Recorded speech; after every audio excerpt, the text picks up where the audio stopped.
अस्सलाम वालेकुम जी। कैसे हैं तमाम दोस्त? उम्मीद है कि तमाम खैरियत से होंगे और आपके बर्ड्स भी माशाल्लाह ठीक होंगे। सबसे पहले तो दोस्तों, जिन दोस्त अहबाब ने चैनल को सब्सक्राइब किया, खुशामदीद, और उम्मीद करता हूं कि आप दोस्त इसी तरह मेरी जो है वो हौसला अफजाई करते रहेंगे। और जो दोस्त चैनल पर नए हैं, जल्दी से चैनल को सब्सक्राइब कर लें और बेल आइकन को दबाकर नोटिफिकेशन को ऑल पर कर दें, ताकि इस चैनल पर आने वाली तमाम इन्फॉर्मेटिव वीडियोस का जो नोटिफिकेशन है वो आप तक पहुंचे सबसे पहले और बासानी। तो दोस्तों, आज हम बात करेंगे, जैसा कि गर्मी के सीज़न का आगाज़ हो चुका है और टेम्परेचर तकरीबन 30-32 को क्रॉस कर रहा है। ऐसे में बर्ड्स को एक्स्ट्रा केयर की ज़रूरत होती है। इसके लिए चंद एक टिप्स हैं जो आपके गोश्तगुजार करना चाहता हूँ। नंबर 1 तो ये है कि जी सफाई का जो है वो बहुत ज़्यादा ख्याल रखना चाहिए। सफाई आपकी एवरी की, आपके केजेस की, आपके जो दाने वाले या पानी वाले पार्ट्स हैं उनकी जो है वो, और ट्रे जो है स्पेशली, इसकी सफाई जो है वो डेली बेस पे ना भी अगर हो सके तो कम से कम दूसरे दिन तीसरे दिन ज़रूर कर लें। ठीक है जी। पानी वाले पार्ट्स की जो है वो सफाई इंतहाई ज़रूरी है कि पानी वाले पार्ट्स में जो है वो आप अमूमन अगर चेक करें तो उनमें जो है ना वो एक मली टाइप बन जाती है, एक वो स्लिपरी टाइप जो है ना वो, अगर आप पानी को गिरा कर उसके अंदर उंगली घुमाएंगे तो आपको महसूस होगा कि इसके अंदर एक जो है ना वो जेली टाइप बनी हुई है। तो इस तरह होता है कि जी पानी को आप जो है ना वो ज़रूर जो है ना पानी वाले पार्ट्स को तो आपने हर सूरत में जो है ना वो साफ़ करना है। नंबर 2 ये है कि जी ज़्यादातर दोस्तों का जो है वो शेड जो होता है वो इंडोर होता है, इसलिए एयर क्रॉसिंग का इंतज़ाम जो है ना वो होना बहुत ज़रूरी है। अगर आपके शेड में एग्जॉस्ट फैन नहीं है तो इतना बड़ा इशू नहीं है। आप इस तरह जो है ना कि आप पेडिस्टल फ़ैन से जो है ना वो फ़ायदा उठा सकते हैं। इसको जो है ना वो आपने चला कर एवरी के दरवाजे में रखना है और उसका मुंह जो है वो आपने बाहर की तरफ कर दें, ताकि आपकी अंदर से जो गर्म हवा है उसको वो एग्जॉस्ट कर सके। इससे आप जो है ना वो आपकी एवरी का जो वो सर्कुलेशन है, एयर सर्कुलेशन, वो इंशाल्लाह बहुत बेहतरीन हो जाएगी। नंबर 3 जो है वो ये है कि जी जिस तरह अभी काफ़ी सारे दोस्त ऐसे हैं जिनके अभी लास्ट क्लास के बच्चे जो है ना वो अभी तक सेल्फ़ नहीं हुए। ठीक है। तो उसमें से ये होता है कि जी आप इस तरह करें कि आप अपने बक्स को उतार दें बच्चों की कंडीशन को देखते हुए। बहुत छोटे अगर बच्चे हैं तो फिर तो रहने दें, और जो बच्चे हैं उनको आप चिक्स को जो है ना उठाकर केज में छोड़ दें, किसी पक्षी में, ट्रे में या किसी भी चीज़ में आप जो है ना उनको छोड़ दें। तो एक तो ये होगा कि वो अपने पेरेंट्स के साथ रहेंगे और जो है ना वो जल्दी सेल्फ भी हो जाएंगे और किसी भी किस्म की बीमारी का भी जो है ना वो ख़तरा नहीं होगा। उसके बाद नंबर 4 पे जो पॉइंट है वो ये है कि जी आपने कोशिश करनी है कि रोज़ाना सुबह जो है वो आपने बर्ड पर शावर ज़रूर करना है। शावर करने के ये जो है ना वो फ़ायदा ये है कि जी इससे बर्ड जो है ना वो बहुत फ्रेश महसूस करते हैं और स्ट्रेस में नहीं आते। और नंबर 5 पे ये है कि जी बहुत सारे दोस्तों में जो है ना वो आपने देखा होगा कि पानी की जो है ना वो बॉटल्स लगाई होती हैं। ठीक है जी। तो आपने अगर वो बॉटल्स का इस्तेमाल किया हुआ है, पानी का जो ड्रॉपर्स होते हैं, जो ड्रिंकर होते हैं, उनका इस्तेमाल अगर कर रहे हैं आप, तो आप उनको उतार दें और उनको बर्ड्स को जो है वो किसी खुले बर्तन में जो है वो पानी दें। खुले बर्तन में ये होगा जी, एक तो वो पानी पिएंगे भी और साथ जो होगा वो पानी में अंदर जो है ना वो बर्ड जो है वो नहाता है। ठीक है जी। तो बर्ड अगर पानी में, खुले पानी में नहाएगा तो वो जो है वो फिट रहेगा और उसमें वो जो है वो खुश रहेगा। तो कोशिश करें कि ये जो है ना ड्रॉपर को उतार दें, ड्रिंकर को, और उसमें जो है वो खुले पानी में बर्तन में जो है वो अपने बर्ड को पानी दें। और कोशिश करें कि पानी को कम से कम दिन में 2 दफ़ा ज़रूर तब्दील करें।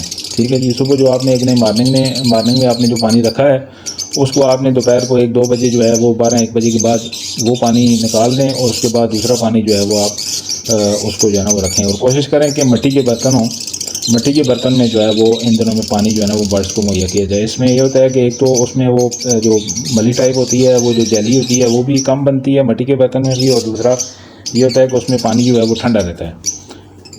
उसके बाद नंबर 6 पे जो पॉइंट है वो ये है कि जी आपने जो है इसकी स्प्रे ज़रूर जो है वो ज़रूर करनी है। आपने डिसइंफेक्ट अपने शेड को ज़रूर करना है। विरकॉन एस सेगवान बेहतरीन चीज़ें हैं जी। इससे आप जो है ना वो शेड को अपने को हफ्ते में 1 दफ़ा नहीं तो कम से कम 15 दिन तो आप ज़रूर उसको जो है ना वो डिसइंफेक्ट करें। हफ्ते बाद तो ज़रूर करना चाहिए। एक दिन अपना शेड्यूल बना लें, जुमे वाले दिन या इतवार वाले दिन या हफ्ते वाले दिन, जिस तरह आपको जो है वो ईजी होता है, तो आप जो है वो उसको एक दिन हफ्ते में ज़रूर जो है वो डिसइंफेक्ट करें। इसके बाद नंबर 7 पे जो पॉइंट है जी वो ये है कि बहुत सारे दोस्तों का जो है वो शेड जो होता है वो आउटडोर में होता है, छत पे होता है या कहीं किसी ऐसी जगह पे होता है जहाँ पे जो है ना उनको उनके केजेस के ऊपर डायरेक्ट धूप पड़ रही होती है। तो इन दोनों में अगर बर्ड को डायरेक्ट धूप पड़ेगी तो वो बहुत नुकसानदेह है। ठीक है जी, धूप की शिद्दत बहुत ज़्यादा होती है। तो कोशिश करें कि आप ये जो ग्रीन नेट है इसका इस्तेमाल करें या किसी भी पर्दे या चिक का इस्तेमाल करके अपनी जिस साइड से आपके केजेस के ऊपर या एवरी के अंदर धूप आ रही है तो डायरेक्ट जो सनलाइट है उससे अपने बर्ड्स को जो है ना वो बचाएँ। उसका बहुत ज़्यादा नुकसान है, उससे आप जो है कोशिश करें कि जी अपने बर्ड्स को जो है वो बताएँ।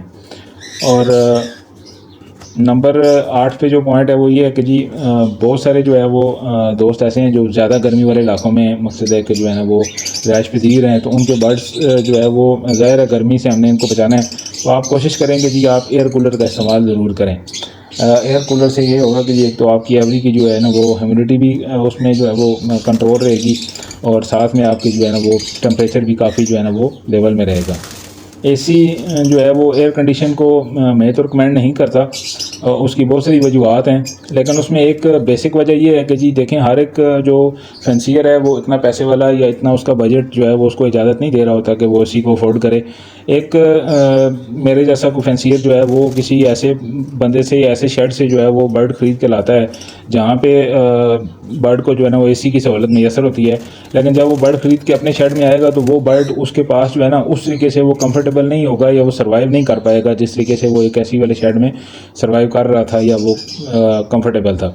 इसलिए कोशिश करें कि जी वो एसी को जो है ना वो एसी जो है ना इस कहानी से वो दूर ही रहें। उसके बाद नंबर 9 ये है कि जी बर्ड रूम के अंदर जो है आप कोशिश करें कि जी कोई पौधे शौधे जो है ना वो रखें, उससे बड़ा जो है ना वो माहौल जो है ना वो खुशगवार रहता है। और नंबर 10 पे जो पॉइंट है जी उसमें यह है कि आप इलेक्ट्रोलाइट्स का इस्तेमाल जो है ना वो अपने बर्ड्स को ज़रूर करवाएं। और उसमें ख़ास ज़रूरी नहीं है कि जी आप किसी ब्रांड का इस्तेमाल करें जी और जो है ना वो आप एक बाकायदा तौर पे अच्छी जो है ना वो ORS एक बहुत बेहतरीन इलेक्ट्रोलाइट है। इसके अलावा जो है वो स्पार्क आप इस्तेमाल करें और उससे ऊपर जो फैंसियर जितने बजट में है वो अपने हिसाब से जो है ना वो कर सकता है, लेकिन ये जो एक ORS है या इसके अलावा स्पार्क है ये बहुत अच्छे इलेक्ट्रोलाइट्स हैं। नंबर 11 पे है सॉफ्ट फूड का जो है ना इस्तेमाल आपने गर्मियों में करवाना है तो आप सब्जियों का इस्तेमाल करवाएं। रूटीन में जो सब्जियां आ रही हैं उनका इस्तेमाल कराएं, लेकिन सॉफ्ट फूड को केज के अंदर 1 घंटे से ज़्यादा नहीं रहने देना। 1 घंटा 30 मिनट से ज़्यादा अपने सॉफ्ट फूड को बर्ड के पास नहीं रहने देना, केजेस से उसको उठा लेना है। और अगर गर्मी की शिद्दत जो है वो ज़्यादा है जी तो आप इस तरह करें कि अपनी जो एवरी है उसके फ़र्श के ऊपर पानी से नहीं डालें और पानी जो है ना वो एक दफ़ा फ़र्श के ऊपर पाएंगे तो उससे ये होगा कि उसका ह्यूमिडिटी का लेवल जो है वो बेहतर रहेगा और बर्ड का जो कमरा है वो भी ठंडा रहेगा। तो दोस्तों ये थी चंद एक एहतियातें हैं जिनके ऊपर अमल करके हम अपने बर्ड्स को गर्मी से बचा सकते हैं और अपने आप को भी नुकसान से बचा सकते हैं। अल्लाह ताला हम सब को और हमारे मुल्क को और हमारे बर्ड्स को अपने हिफ्ज़ अमान में रखे। और ये थी आज की वीडियो। उम्मीद है कि इससे आपको बहुत कुछ सीखने के लिए मिला होगा।